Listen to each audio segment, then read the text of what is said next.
top of it. Let's bring in Senator Tim Scott's with us. Joe Biden making a last-minute push in South Carolina ahead of Saturday's primary. The senator joins us now. Senator, good morning to you. Thank you for jumping on with us here. A lot of breaking news this morning, and we heard from the president this morning. He even took some shots at those Democratic presidential candidates. Your thoughts as we head into another big debate, whose make-or-break moment this is? Absolutely. I think that it's the entire field's make or break moment. If they do not take on Bernie Sanders, they are all in trouble if they think they're going to win the nomination. If you think about not only this Saturday, but go to Super Tuesday, where Texas and California represent about a third of what Bernie would need in order to become the nominee. If he has the momentum coming out of South Carolina, my definition of momentum is if Joe Biden does not win by double digits, it's a loss for him and perhaps the end of his campaign. Interesting. For Bernie, you think about this. 3 weeks ago, Biden had a 30-point lead in South Carolina. Bernie's numbers within the African-American community in South Carolina are up close to 50% from 2016. If that momentum continues, it's Katie bar the door. This is going to be a consequential debate tonight, which will foreshadow what happens on Saturday, and that leads right into Super Tuesday. I think the Democratic field, they're in trouble. A lot of your colleagues are talking about what a Bernie Sanders win would potentially mean down ballot. What does it mean for your party if Bernie Sanders becomes the nominee?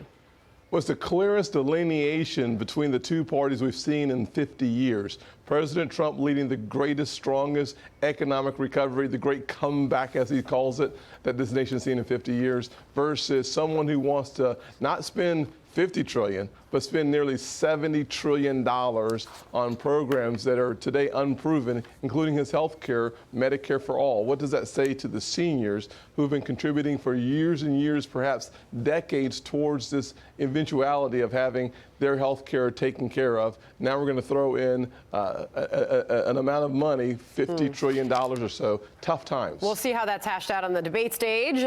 Meanwhile, here is the latest NBC News Marist poll for South Carolina. Important to note that this poll was taken before the Nevada results were in. Joe Biden leading 27%, Bernie Sanders within the margin of error at 23%.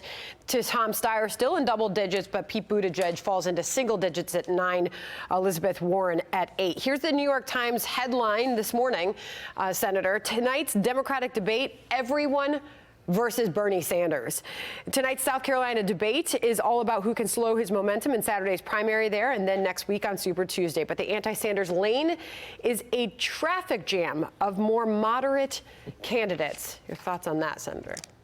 Well, there's no doubt that if you look at the numbers of South Carolina, Tom Steyer as well as Joe Biden splitting the centrist vote. The African-American population in South Carolina is the most conservative part of the Democratic construct. That means that they're splitting their votes, and that gives a headway and, frankly, a pathway to victory for Bernie Sanders. My prediction is that the race is a lot closer than most of us realize, and that's why you're starting to see the endorsements from prominent Democrats trying to shut the door for Bernie Sanders. They're afraid of his wing taking over the party. But according to the exit results in Nevada and the polling for Super Tuesday, it reflects that Bernie Sanders' momentum will not be stopped in South Carolina. So I expect on Saturday the results to prove that out, that the Bernie Sanders movement is real nationwide and even in my home state of South Carolina. We'll finish up on Mike Bloomberg, because here's the New York Times on him this morning. While Sanders is poised to break away in the nomination race on Super Tuesday by amassing delegates across many states,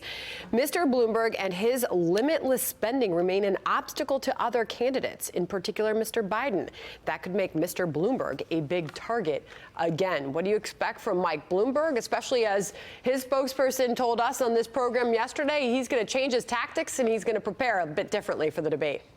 Well, I think if he prepares at all, he will have changed his tactics, number one. Number two, I would suggest that he canceled his town hall last night, which doesn't bode well for tonight's debate performance. Think about Elizabeth Warren's attack on Mike Bloomberg during the last debate.